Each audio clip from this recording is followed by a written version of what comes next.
Welcome to KDH Vlog. Welcome back mga KDH. So today is Sunday, day off ko, kaya mag-isa ko lang dito sa bahay.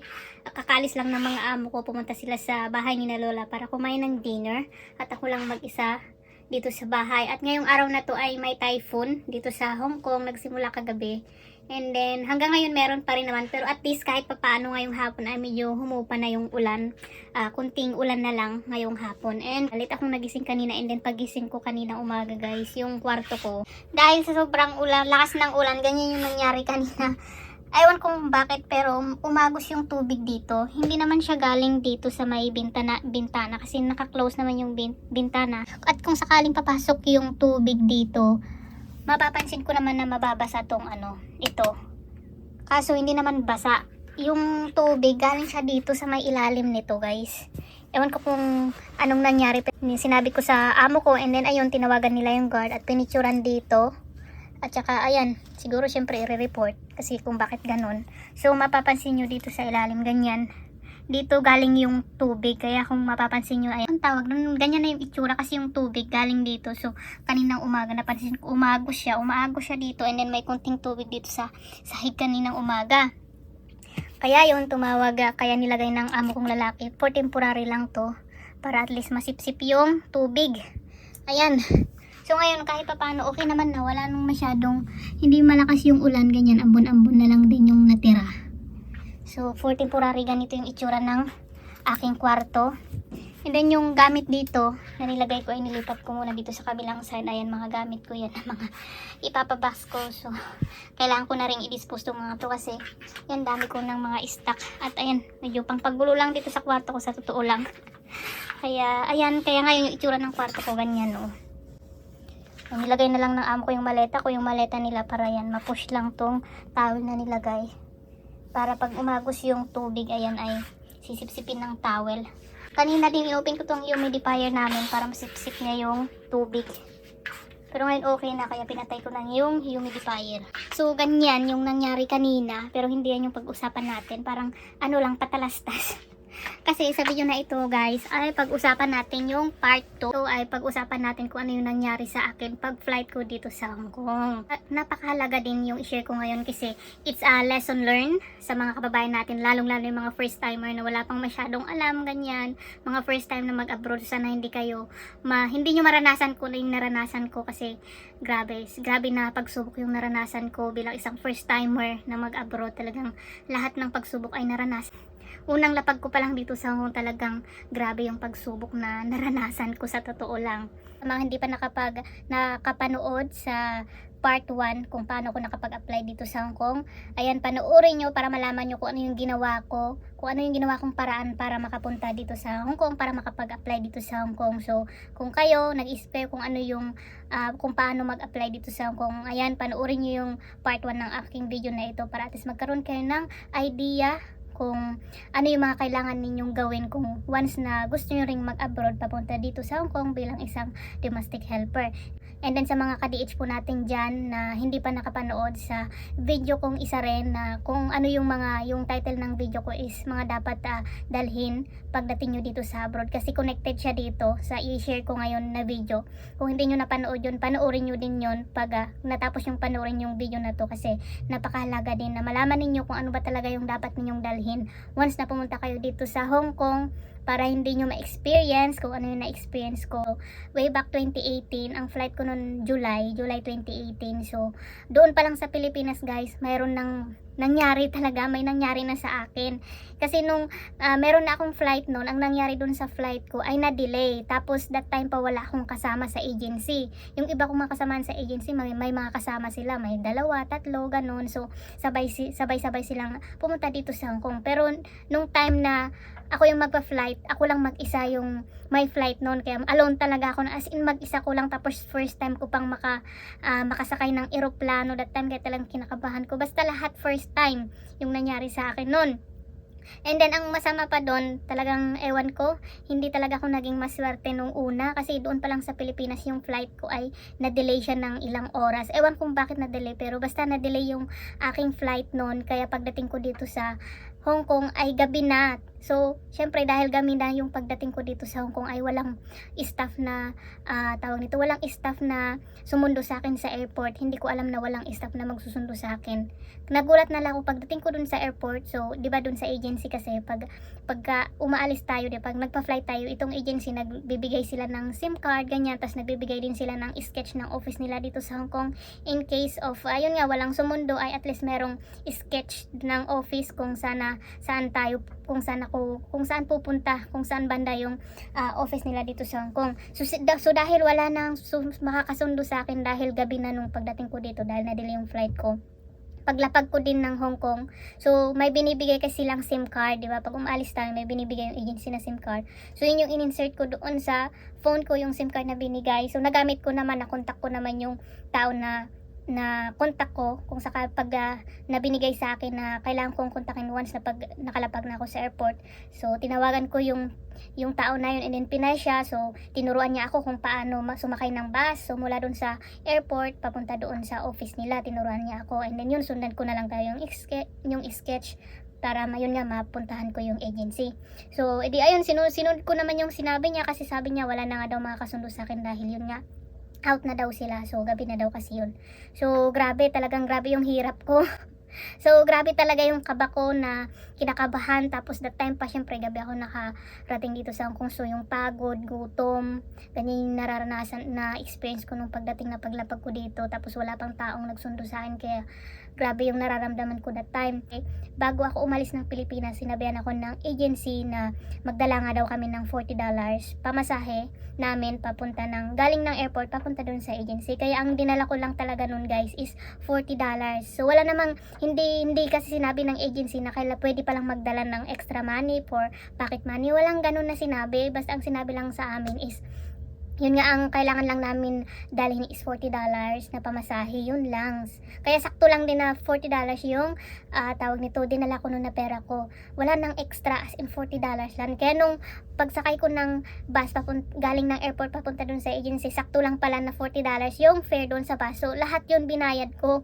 Kaya pagdating ko ng agency, kaya yun, wala na akong pera. Lesson learned sa mga kababayan natin na nanonood ngayon na napakahalaga po pala ng may dala kayong pera na pocket money. So ayun, di wala na akong pera. And then pagka baba ko ng bus, pinaka last station doon sa North Point, pagbaba ko doon, grabe na, hinahirapan na naman ako kasi yung sketch guys na binigay sa akin, nakakalito, hindi ko masundan, daming pasikot-sikot kasi syempre yung North Point is city yan, tapos ang daming mga building, so ang daming iikutan, daming paikot-ikot, kaya ang tagal kong nahanap yung yung agency. Grabe yung tagaktak ng pawis ko, tapos yung maleta na dala-dala ko, ang bigat-bigat, nahirapan talaga akong bitbitin yung maleta ko kasi napakabigat, kaya grabe yung pawis ko nun sa kakahanap, tapos gabing-gabi pa, and then naghanap ako ng pagtatanungan, wala naman akong masyadong makita mga tao kasi kunti lang yung tao. And then ayun nga, puro matatanda, actually puro matatanda yung nakita ko kasi syempre dahil gabing-gabi na siguro, so yung matatanda parang nagko-close na ng mga shop nila, ganyan. Tapos meron ako napagtanungan na matanda. Buti na lang yung matandang Chinese na yon. Parang na-gets niya yung yung sketch, tapos malapit lang daw sa 7-Eleven, ganyan. So hindi nga marunong mag-English yun eh. So inintindi ko na lang yung niya, yung sign niya ng tawag nito, ng kamay niya. Malapit lang sa 7-Eleven. And then ayun, pinalo ko yung sinabi niya. Tapos hinanap ko yung 7-Eleven. Tapos doon tabi pala ng 7-Eleven may iskinita doon na yun nga, papasok doon sa agency. So ilang minuto din ako ng palakad-lakad para hanapin yung agency. Hindi ko nahanap. Grabe yung tagaktak ng ng pawis ko nun, yung pagod ko, grabe, gutom na rin kasi gabi na nga ako nakapunta dun sa agency. And then pagka dating ko dun sa agency, syempre dahil walang off, walang tauhan niya na nandun. So ang naabutan ko lang doon, mga kapwaning ka-DH na naka-stay doon sa agency, mga Indonesian kasi halo, Indonesian tsaka mga Pinay yung nandoon sa accommodation. And medyo crowded din doon. Tapos yun nga, pagdating ko, syempre naligo ako dahil sa sobrang pawis. Tapos walang pagkain nun eh, walang pagkain, wala akong naalalang pagkain doon. Ang ginawa ko lang pagdating ko, parang kumain lang ata ako ng biskwit. Tapos pagkatapos kong naligo, natulog na rin ako kasi nga dahil gabi na rin that time. So kinaumagahan, wala rin akong naalala na nag-alok ng pagkain doon sa agency talaga, sa totoo lang. So pagkagising ko sa umaga guys, alam niyo yung uhaw na ako kasi nga hindi talaga ako nakainom ng tubig noon. dahil wala nga akong pera, hindi naman ako makabili ng tubig. So nung umaga na yun, buti na lang may mga Pinay na naka-stay doon na may pakuluan ng tubig, so pwede silang magpakulo ng tubig. And then ayun, tinanong ako kung gusto ko ng hot water, gusto ko ng kape, namigay sila ng kape. So nakikape ako sa kanila, tapos yung dala-dala kong mga biskwit doon na baon ko galing Pilipinas, yun yung kinain ko for breakfast. Ayun yung naalala kong ginawa ko. Tapos the first day na akala ko ay kukunin ako ng amo ko, so wala pa daw time yung amo ko na nasunduin ako, kaya nag-stay pa ako doon sa agency ng 1 day pa. 1 day, kaya doon sa 1 day na yun na pag-stay ko sa agency ay pumunta kami kumuha ng Hong Kong ID, ganyan. Tapos nag-attend pa kami ng ng meeting dito, kasi pag once na pagdating mo dito sa Hong Kong may meeting pa yan ng Polo tsaka OWA ata, something ganun. So pumunta kami doon, nag-meeting, and then yung pamasahe naman na papunta doon sa meeting tsaka yun nga pagkuha ng Hong Kong ID ay sagot ng office staff ng agency. Sila yung nagpamasahe sa amin. Magkano lang naman yung pamasahin, parang $3 ganun, kasi sa tram kami sumakay noon, sumura lang yung pamasahe doon sa tram. Sila yung nagpamasahe, kaya hindi ko pinroblema yung pamasahe noon. And then nung after namin kumuha ng Hong Kong ID ko, tapos na rin yung meeting namin ng OWA ng Polo, something ganon, dito sa Hong Kong, ay bumalik kami doon sa agency. So dahil hindi pa ako susunduin ng amo ko kinabukasan pa daw, so nag-stay ulit ako ng 1 day doon sa agency. And then alam nyo, pagdating ko dun sa agency, as in gutom na ako that time, tas uhaw na uhaw, kasi hindi pa ako nakakainom ng tubig. Wala man lang silang, naalala ko nun, walang inoffer sa akin na tubig ng agency ko. Sa totoo lang, walang libreng pagkain, walang libreng tubig nun, kaya wala akong maalala na kumain ako dun sa agency ng kanin. Yung mga pagbalik namin sa agency galing sa meeting, ganyan, yung mga kasabayan ko, yung mga kasama ko dun sa agency, lumalabas sila para bumili ng tubig, kasi wala talagang tubig dun sa accommodation dun sa agency. Bumibili sila ng sarili nilang tubig, tapos pagkain nila bumibili sila sa labas, take out. So sila may pagkain, ako wala. Nahiya nga ako dun nahiya talaga ako nun, hindi ko alam kung anong gagawin ko. Inaalok nila ako na, ayan tara bili tayo ng pagkain. Ay sige kayo na lang, sabi ko na lang ganun sa kanila, kasi nga alam ko na wala akong pera nun. So ang ginagawa ko lang nun, kung ano yung dala kong cup noodles, yan, humingi na lang ako ng mainit na tubig sa mga kapwa Pinay doon sa accommodation. So noodles na lang yung kinain ko, tsaka mga biskwit. Tapos yung tubig, hindi talaga ako uminom ng tubig noon, guys. Talagang kahit uhaw na uhaw ako, hindi ako uminom ng tubig. Nakakainom lang ako ng tubig kapag umaga, pag may nag-aalok ng kape, ganun. So after kong magkape, ayan, inom ako ng mainit na maligam-gam na tubig. That time na ako nakakainom ng tubig. Kaya grabe yung na-experience ko doon. Ang hirap, kasi hindi ko talaga alam na ganun na pwede palang magdala ng pocket money, ganyan. So bilang first timer, wala po talaga akong alam. And then di rin naman ako mahilig manood din dati ng mga ganito, mga vlogs, kasi or dahil yung cellphone ko pa noon ay di-keypad, hindi pa yung touchscreen, kaya siguro hindi rin ako nakapanood ng mga YouTube, ganyan. Kaya wala talaga akong alam, as in grabe, as in grabe talaga yung pagsubok nun. Talagang yung katawan ko nang hina, gano'n, na dry na yung katawan ko, dahil yun nga, hindi man ako makainom ng tubig. So tiniis ko na lang, kasi alam ko yung kinabukasan ay susunduin na ako ng amo ko. So akala ko maging okay na yung susunduin ako, kaya ayun, tiniis ko. Tapos isang na-experience ko din sa agency, yung dala kong SIM card lang, nagamit ko pa yung binigay sa akin na SIM card, isang araw lang. Nung pagka-insert ko may connection siya, pero nung mga ilang oras na wala na yung connection, kaya hindi ko rin makontak yung pinsan ko dito sa Hong Kong, kasi nga walang connection, wala akong wifi, wala akong data dun sa phone ko, as in useless talaga yung phone ko. Kaya wala akong magawa kundi mag-antay na lang ng oras na susunduin ako ng amo ko, kaya nagtiis lang ako. And then yung phone ko rin pala nalobat, kasi pagdating ko ng accommodation, guys, hindi ako makapag-charge. Mayroon akong adapter na tala noon, pero hindi ako nakapag-charge, kasi yung socket doon sa agency, ang daming nakasaksak, hindi ka makasingit. Kaya hindi ko na lang din tinarge yung aking phone, kasi alam ko na hindi ko rin lang magagamit dahil wala namang data. Kasi ang daming mga yung sakit doon, ilan lang yung sakit doon, and then nag-agawan pa yung mga Pinay, mga Indonesian, kasi diba combine lang kasi yung Indonesian tsaka Pinay doon sa accommodation.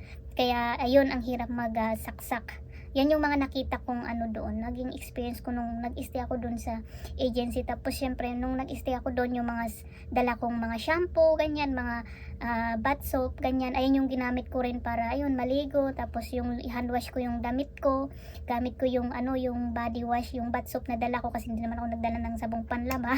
So yun yung ginagamit kong panglaban ng undies ko, ng damit ko, ganun. Tapos isasampay na lang namin yun sa may labas ng bintana kasi diba may grills yung bintana. So ganun yung nangyari dun sa agency ko. I'm not sure kung ako lang ba yung naka-experience ng ganito or ewan, basta yan yung na-experience ko nun sa agency na ewan ko kung bakit ganon, na walang free food ni tubig, wala talaga, sariling pera mo yung gagastusin mo pag yun nga, pag nasa agency ka. Kaya grabe. Ayan, lesson learned sa mga kababayan natin dyan, dala kayo ng pera. Ayan, nabanggit ko tong mga to doon sa first vlog ko, yung mga gamit na kailangan ninyong dalhin once na pumunta kayo dito sa abroad, yung mga ng power bank, mga ganyan. Tapos meron din akong sinabi doon about doon sa luggage ninyo para hindi kayo mahirapan kagaya ko na halos, alam nyo, tumatagaktak na yung yung pawis ko dahil sa kaladkad doon sa mabigat kong suitcase. So grabe yung pagsubok na naranasan ko nung pagdating ko dito sa Hong Kong. And then hindi pa yan natatapos yung pagsubok kasi doon sa magiging part 3 ng aking sharings ay kung ano yung pagsubok naman na nadatnan ko nung pagdating ko doon sa bahay ng amo ko. So yan naman yung pag-usapan natin. So in this video, ito lang muna yung ma-share ko sa inyo. I hope sa sharing ko ngayon ay meron kayong nakuhang lesson. May nakuha kayong kahit papano ay lesson tsaka idea na rin kung ano yung kailangan ninyong gawin kapag kayo pupunta dito sa ibang bansa, lalo na dito sa Hong Kong kasi grabe. Hindi ko alam kung ako lang ba yung naka-experience ng ganito. So ang hirap lang kasi ang malas-malas ko talaga kasi mag-isa ko pang nagbiyahe, wala man lang ako kakilala, kaya talagang grabe ko. Pagdating ko dito sa Hong Kong, talagang nahirapan ako mula nung training namin doon sa Pasay. Nung nagtitraining ako, that is 18 days, dahil syempre doon sa training natin, 'di ba? Tinitrain tayo doon na kumain ng konti. Tapos doon sa training namin talagang grabe yung linis namin, talagang general cleaning lagi araw-araw. Tapos alam mo yung buong araw ay pagod ka, tapos and then yung pagkain is talagang kunti lang kasi nga kailangan daw nga sanayin yung katawan na kunti lang yung kakainin kasi hindi natin alam. Pagpunta natin dito sa Hong Kong is makakuha tayo ng amo na madamot ganyan. So kailangan daw parang ma-adapt daw yung katawan natin na kumain ng konti. So doon pa lang sa training guys, dahil sa hirap ng training tsaka yun nga kunti lang yung kinakain din namin sa training, ay talagang pumayat ako noon. As in pumayat ako, and then pagdating ko dun sa agency mas lalo akong pumayat kasi wala talaga akong masyadong kain. And then sa part 3 mas lalo pa akong pumayat dahil sa mga pagsubok din na experience ko dun sa bahay ng amo ko. So yan yung pag-usapan natin sa part 3. Ayan yung nangyari sa akin pagdating ko dito sa Hong Kong na hindi ko inaasahan na mararanasan ko, pero ay, thanks be to God dahil nalampasan ko yung mga ganyang pagsubok. Hanggang ngayon ay nandito pa rin ako sa Hong Kong. So marami pa akong i-share sa inyo na nangyari sa naging experience ko dun sa unang amo ko hanggang dito sa second employer ko. Kaya lagi sana masubaybayan nyo yung story, kung ano yung mga na-experience ko, kung ano yung nangyari sa akin, kung paano ako nakatagal dito sa Hong Kong na hanggang ngayon ay nandito pa rin ako sa kabila ng mga pagsubok na naranasan ko dito sa bansang Hong Kong. So ayan lang, and sa mga viewers ko pa po dyan na hindi pa nakapag-subscribe sa aking YouTube channel at gusto nyo pang malaman yung kung ano yung naging istorya ng aking buhay bilang isang domestic helper dito sa Hong Kong, please subscribe to my YouTube channel. And yung ibang mga sharings ko po na mga ibang experience ko dito sa Hong Kong, andito rin po sa ibang mga playlist ko. Ayan, iscan nyo na lang, i-check nyo na lang din yung mga ibang playlist ko para at least mapanood nyo at ayan, magkaroon kayo ng lesson, ideas, kung ano ba talaga yung nangyari sa buhay namin bilang isang domestic helper dito sa ibang bansa. So thank you guys for watching, and I hope na makita ko pa kayo sa mga susunod kong videos, sa mga ka-DH po natin. Nood ngayon, please subscribe to my YouTube channel para ma-update kayo sa susunod kong videos.